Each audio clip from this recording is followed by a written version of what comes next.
There was me when I believed kindness could fix everything. If I smiled, people would smile back. If I helped, they would help me too. If I loved deeply, the world would return that love someday. But I was wrong. Kindness does not guarantee kindness in return. Sometimes it only teaches people how much they can take before you break. I used to think being gentle was strength. Now I know, in a world that feeds on convenience, kindness without boundaries becomes an invitation for abuse. It starts quietly. You lend your time. You lend your patience. You lend your money, your energy, your understanding. And at first, it feels noble, almost beautiful. You tell yourself, this is who I am. I give because I care. But little by little you notice something. The same people who once thanked you stop saying thank you. They start expecting, then demanding. And one day, they get angry when you stop giving. That's when it hits you. Your kindness was never love to them. It was a resource. And you were the supplier. I remember sitting in my car one night after helping someone again. Someone who never once helped me. And as the city lights blurred through the windshield, I realized I wasn't tired from the day. I was tired from being good.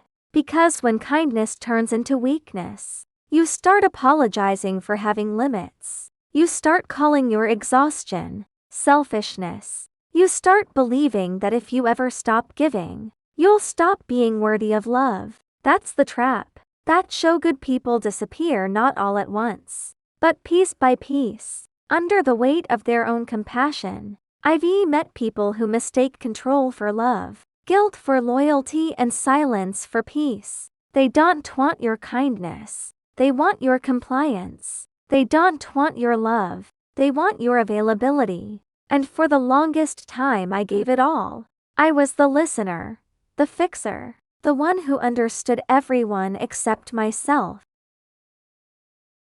People used to tell me, "You're too sensitive," as if caring was a flaw, but I see it now. They only said that because my empathy made them uncomfortable. It forced them to face what they lacked. There's a kind of cruelty that hides behind politeness. It smiles when it needs you.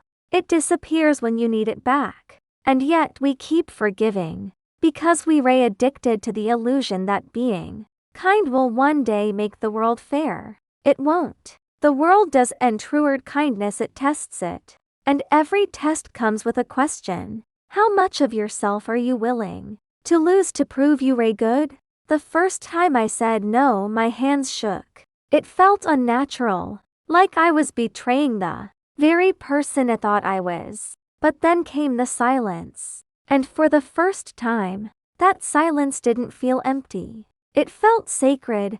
Boundaries are not walls. They are doors with locks that only open for those who knock. I used to let everyone walk in, even the ones who left muddy footprints on my soul. Now I choose who enters, and the peace that choice brings. No apology can replace it. Some people left when I changed. They called me distant, cold, arrogant. But what they really meant was, I stopped being easy to use. They missed the version of me that never asked for anything. The version that gave until she bled. The version that mistook pain for purpose. But she's gone, and I don't miss her. Because kindness without strength is martyrdom. And I refuse to die in the name of someone else's comfort. Real kindness doesn't mean saying yes to everything. It means having the courage to say no when your soul says enough. It means helping without destroying yourself in the process. It means caring but not carrying. There's a line between compassion and self-betrayal, and I used to cross it every single day. I stayed in friendships that drained me. I tolerated behavior that broke me. I called it love. It wasn't. It was fear of being alone, fear of being disliked, fear of being forgotten. But the truth is, solitude heals faster than fake connection ever could. Loneliness is temporary. Self-betrayal lasts forever. Now when someone asks for too much, I pause. If it costs my peace, it's too expensive. If I have to beg for respect, it's not love. If they only stay when I'm useful, they were never mine. Kindness is not weakness. It's power under control. It's choosing to be soft in a world that's hard, but never letting that softness be stepped on. So yes, I'm still kind but not naive. I still care, but I no longer overstay where I'm not valued. I still forgive, but I don't forget what it taught me. People say I've changed, they're right. I stopped setting myself on fire to keep others warm. I learned that love built on sacrifice alone will burn you before it ever lights the way.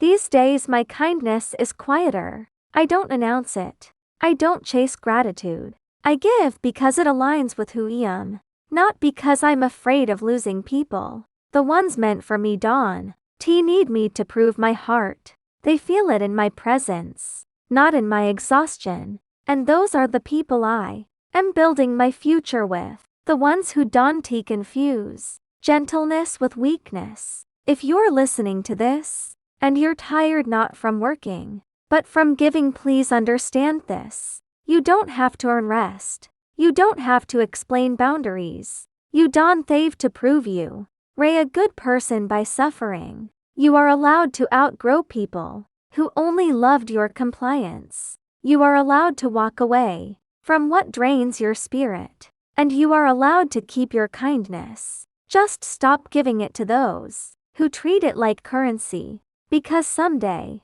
when your heart finally stops apologizing, you'll realize the truth. The world doesn't need you to be perfect. It needs you to be real. And real kindness, the kind that changes everything, always begins with saying no.